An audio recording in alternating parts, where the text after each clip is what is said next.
2 or 3 times a week, I have a parent saying they're going to knock my lights out. And that's just part of, part of my day. Parents feel judged and blamed by teachers, or I feel judged and blamed by teachers because they'll judge me and look at me and almost look down at me. Parents don't hold teachers with that same level of respect that I think that they used to. And there is a blame culture that actually it's the teacher's fault that their child is behaving in that way. When I want to see the teacher, and the teacher is busy in the morning and busy and tired in the afternoon, it's a case of when. Parents increasingly read about parent power and parental choice, that they are the consumers and school the service providers. At the same time, many teachers believe that parents are the cause of underachievement and disruptive behaviour in school. It can make for a tense relationship. Parents are lacking in parenting skills, I think. Socialising is done at school, and I think children who maybe don't know how to hold a knife and fork or whatever their problems may be will soon learn. They're not meeting the physical, intellectual, emotional and social needs of their children in many cases, and this does impact on the child's education. Zero tolerance that I'm starting to hear of if you're not coming in to learn, then get out. If you're coming in and you're going to mess about, then you can get out. We asked Fiona Miller, mother of 3 and parent governor, to explore the problematic relationship between parents and teachers and to look at solutions in different schools. First, Fiona goes to meet the man who articulated the frustrations of many teachers in his speech to the Head Teachers Union. David Hart was quoted as saying, "Giving parents more power is like putting alcoholics in charge of a bar." What I actually said was giving irresponsible parents more power was like putting an alcoholic in charge of a bar, which is quite a different thing. What I was trying to say basically was if we want to talk about parent power, if that's the right expression, let's be clear that some parents are acting irresponsibly now, and to give them more power didn't seem to me to be a very sensible way forward. And do you feel that there are more irresponsible parents these days than there were maybe 10 or 15 years ago? Yes, there are, and there's no doubt about that at all. Our members report very clearly that more parents seem to be unable to give the children the support they need at home, or indeed in discussion with the school. They don't come to parents' evenings, they don't support the school's homework policy. And in extreme cases, which are getting more and more unfortunately, we are now facing cases where parents are abusing members of staff, they're even assaulting them, and even, in extreme cases, threatening them at home. I mean, one of the big flashpoints, it seems to me, is over behaviour, and in particular parents who feel their children are being wrongly accused of something and that then they're being made to feel responsible for that, but not necessarily given the support that they might need to try and help support better behaviour at home and at school. Parents will sometimes naturally leap to the defence of their children. That's understandable. I hope that, however, parents will understand that if the school has got the facts right, if the school has the evidence that there's been bullying or violence or disruptive behaviour, they will accept that the school has to take action. But some parents will never accept that, and their child will always be innocent. And are you arguing, therefore, that parents who can't accept that ought to be have their child being at the risk of it being excluded from the school? Yes, I do. I mean, obviously, the government doesn't accept my argument. The government says you should only exclude pupils because of pupils' misbehaviour. I say that in extreme cases where that relationship is broken down, then for the good of the child or the children, there should be a managed transfer to another school where they can have a fresh start. So this is really an issue about inadequate parenting, really. I mean, do you feel that teachers feel slightly resentful that they have to compensate for parents' failings at home? I mean, basically, if a teacher takes the view, and I understand that the parents should present the children to school when they first come into school, properly trained in social skills. It's not the job of the teacher to do the parent's job. And they would hope the parents would continue to make sure that their children are presented in a way which we don't see sometimes because some pupils are too disruptive, violent, and behave outrageously. Parents don't really have very many rights other than to an annual report and being taught the national curriculum. Do you think that there should be more rights for parents? Well, actually, if you look at the homeschool contract, parents do have rights. Not every head teacher in this country believes in the homeschool contract. I do. I think it's an important document. It's not legally enforceable. But the homeschool contract will lay down parents' rights, and they're more extensive than some people give credit for. They do have the right for their child to be educated properly. They do have the right for their child to be educated without violence or disruption to their education. They do have the right to be consulted. So I think they do have quite a lot of rights. What happens is many parents, I think, don't understand the rights they actually have, and maybe are reluctant to enforce those rights, if you want to put it that way.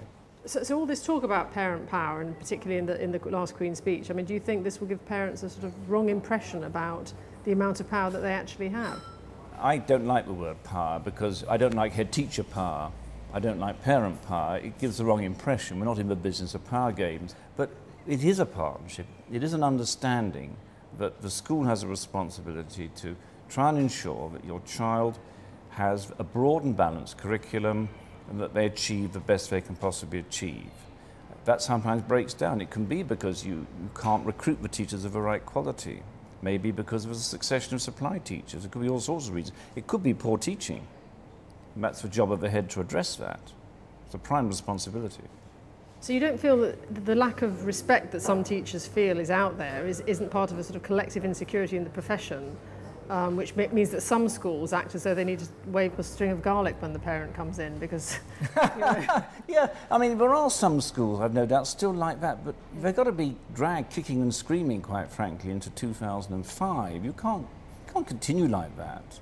Heads who actually don't see the value of parents, don't see the role of parents in its proper form, won't involve parents, won't have that proper relationship with the vast majority of the parent body, are riding for a fall. Well, I think he has got a pretty good grasp of the situation, and I was very glad that he talked about and admitted that there are schools where they probably aren't doing it well enough at the moment. You know, that heads and teachers do feel scared of parents, and that's not acceptable, because it isn't acceptable, because everybody knows that parents' involvement in their children's education gives their children the best start in life. Well, I think the only bone I would pick with him was when he said that, you know, parents did have rights and could enforce them through the whole homeschool contract, because in fact the homeschool contract has no legal basis, and it's actually very difficult, even if the contract says they want your child has the right to be properly taught or whatever, to then go back and say, well, I don't consider that having 15, supply teachers in a term is good teaching. What are you going to do about it? His view is that the parent body has to rise up together, but actually, organising parents, all of whom have got busy lives and often don't get to school at all, particularly at secondary level, is quite difficult. And I think what individual parents want is to have their individual rights, upheld, as it were. The parents' power in school is this.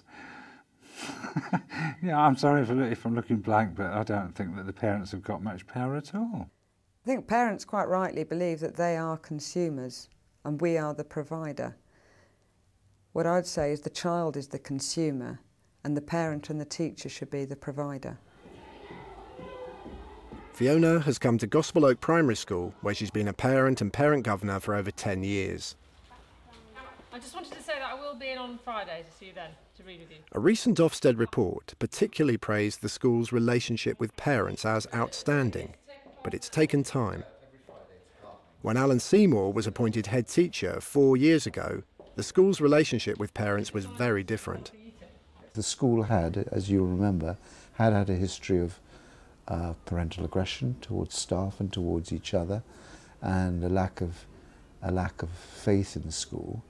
But at the same time, we were wanting to form positive relationships with parents, so we had to have clear boundaries. One of the things that I and my two deputies did right from the beginning was we made ourselves very visible around the school at the beginning and the end of the school days, in particular when parents were delivering and collecting their children. And we insisted on staff bringing the children out at the end of the day, so all the staff were very visible, and that inevitably began to break down some barriers because people talk. And we had to deal with a small minority of very aggressive parents who felt that it was okay to go into classrooms, to be abusive to staff in front of whole classes of children, and so on, and we banned them. And that was very, very popular with the parental majority in the school. And do you think there are any members of your staff, though, who are still worried by parents and do feel nervous about building relationships with them? It's a spectrum, and there are some people who are very, very comfortable, and inevitably some who are a little less so. And I would be dishonest if I said there are still some people who sometimes fall into the trap, and I'll say this to them, I'll say this to their face, so I don't mind saying it to the camera, sometimes will criticise or will stereotype children because of parental background. And I think we as a school have to constantly be sending out a message that we can be highly achieving. Every single child here can do very well in life, can go to university and so on. We've got to believe that.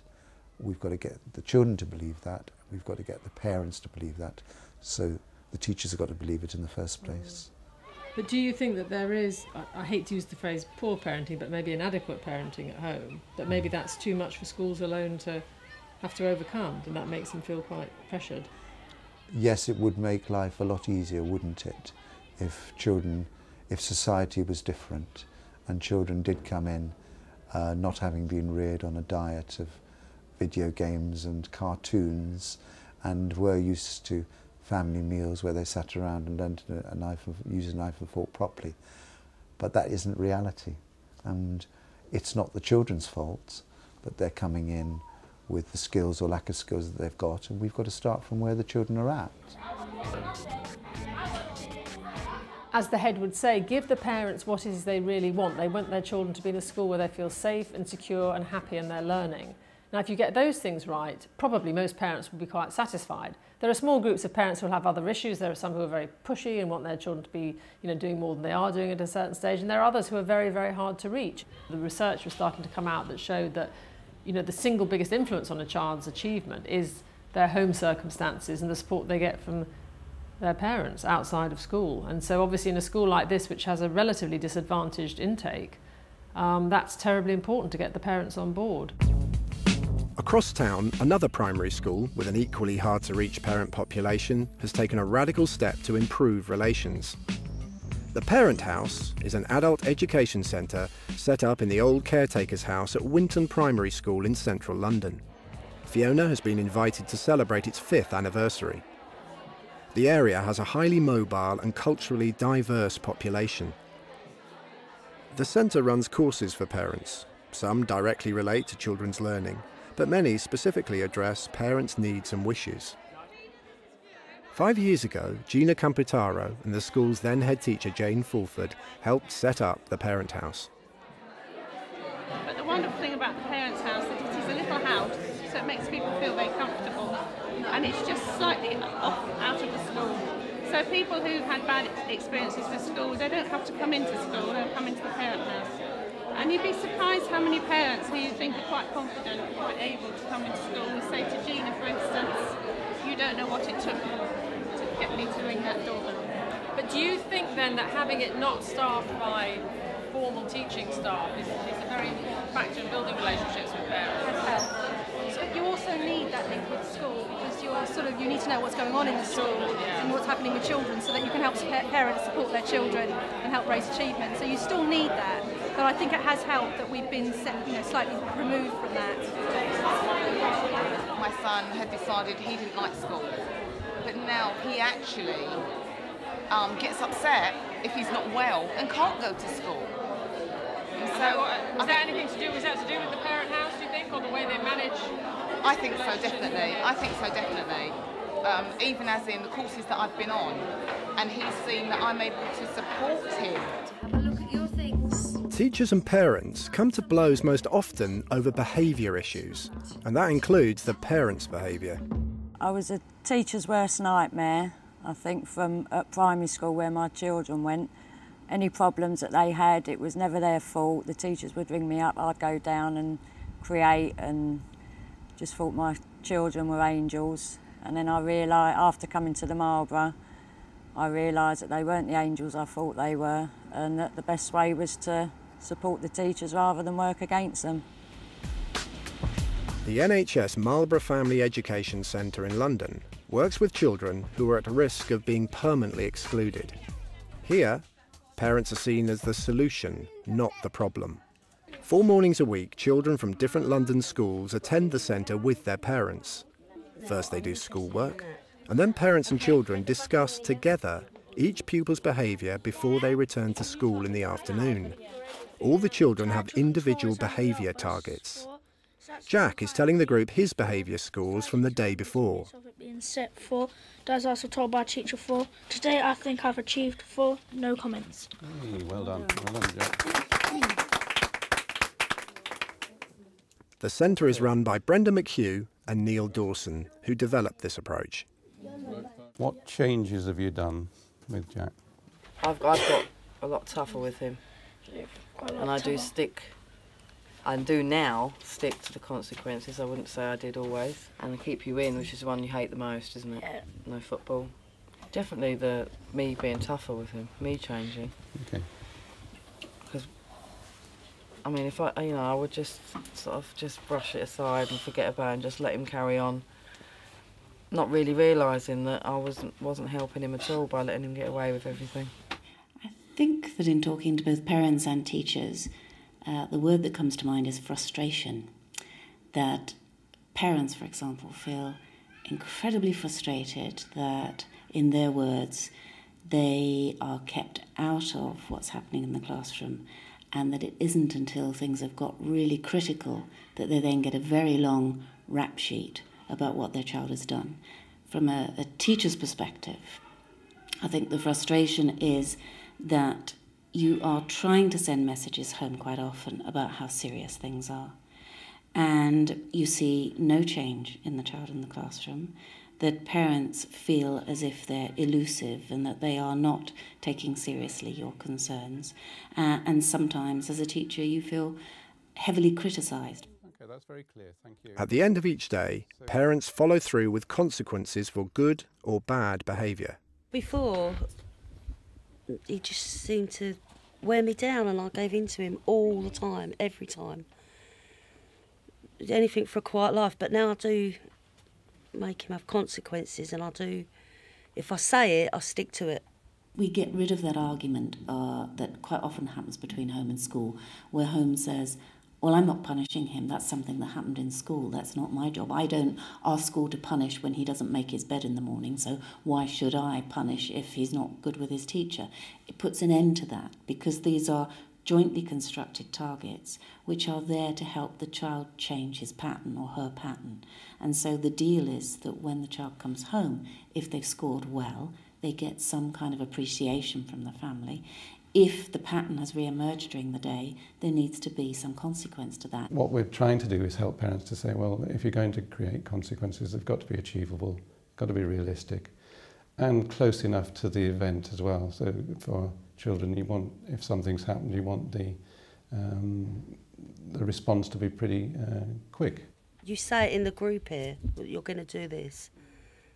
You've got to carry it through. You can't not do it, because you've got to come in the next day and say, oh, I've never done that. So you've got to carry it through. Once I've said it, he knows now that I mean it, because I've got to come in here the next day. Many people would say to us, why have all these families together? Why can't you just work with one family?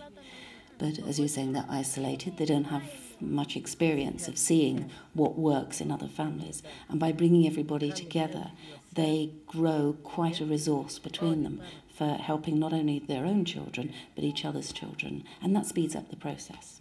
The most important thing coming to the Marlborough was the support of the other parents, to know that you're not on your own. You're not the only one whose kids are going through it, and things what I were doing to try and make them change, like other parents would say, well, maybe if you try this, and you just sort of advise each other, I've tried this with my child and that works, maybe you can try it, and you know, if it don't work, we'll try something else.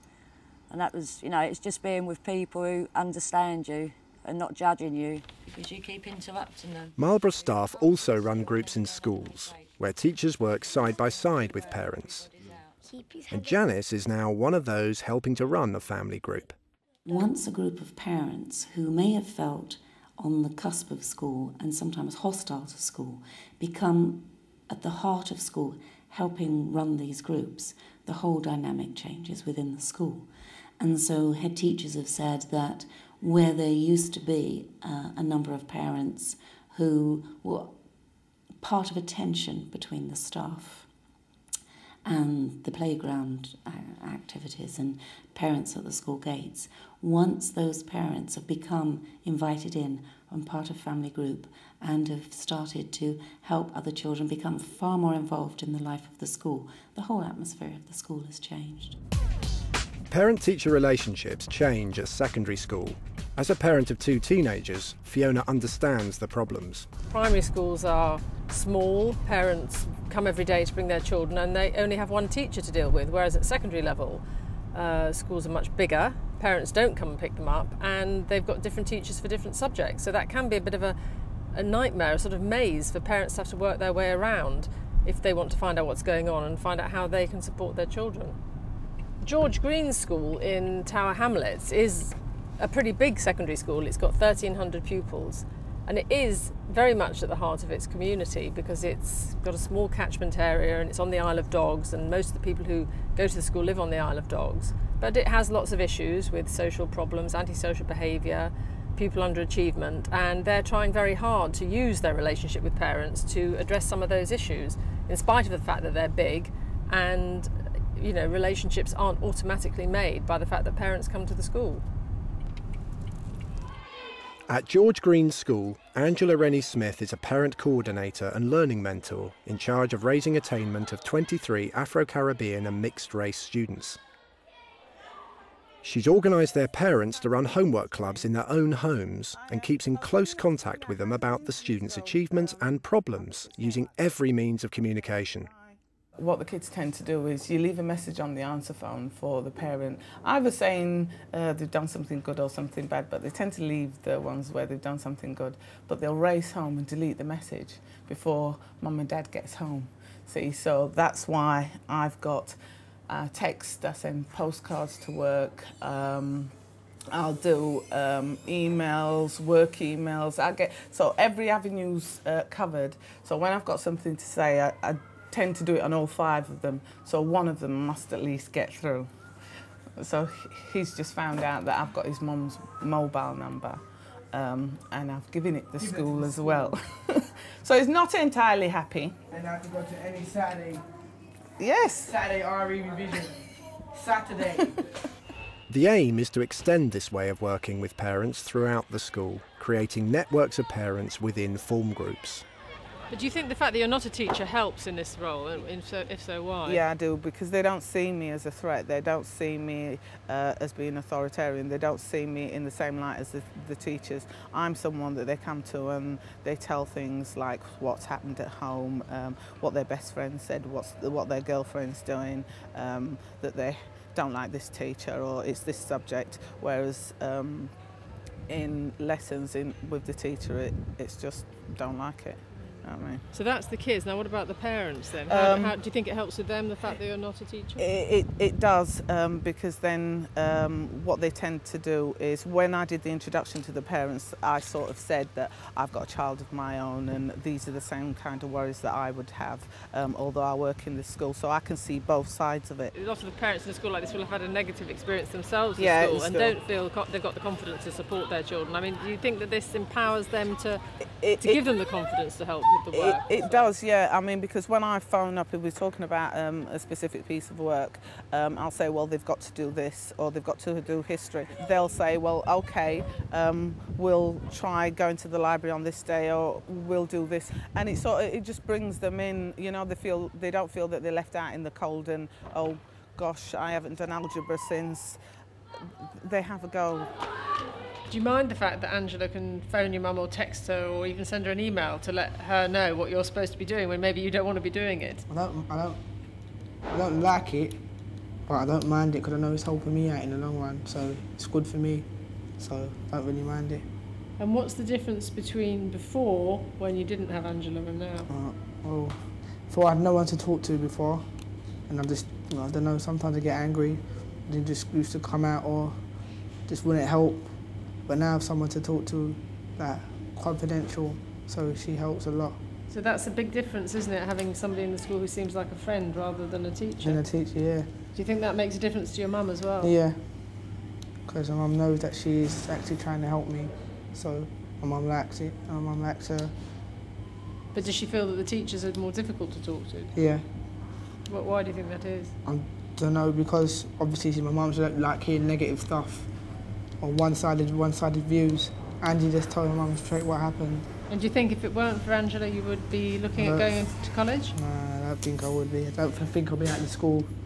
You think you'd have been excluded by now? It's helped me out. So it's been a real success for you, hasn't it? As well as parent coordinators, George Greens employs parents as midday supervisors, known as redcoats, has a parents' council, and even organises parent outings to places like Cambridge University to raise their aspirations. But the aim is not only to reach out to parents, but the wider community. But do you find that some of your teachers feel that it's too much for them to take on some of these wider social problems that exist in the community? Well, what we're trying to do is, as I say, because we're a full-service extended school, we also have a social worker, we have a policeman, we have a CAMS worker, we have various other voluntary agencies, we have a school counsellor, we have all sorts of people that work with us to support teachers so that teachers can teach and social workers can social work, really. And of course, if you've got the parent on board, then you can work even more closely with them. Kids are at school probably more than they are at home, you know, during term time. So we do know a lot about them and we can spot things and we can help. And, you know, we are at the hub of the community and I see that as where we're moving towards. The more you look at this subject, it's actually very difficult to find blanket solutions to the question of working with parents because it depends on what type of parents you've got, what sort of school you've got, what sort of community it is, and what the issues are. What's come through very clearly here, and we've seen in other schools as well, is that it works better when a third party comes in who preferably isn't a member of the teaching staff, not just because teachers themselves are quite intimidating to some parents, but also because teachers are very, very busy focusing on their job, which is to prepare lessons, to mark homework and to think about their pupils' progress. And they really haven't got time to deal with individual parents' issues and problems, whereas in this school, as in Gospel Oak, they have people who are dedicated to doing that. And that's what is making the relationship more harmonious.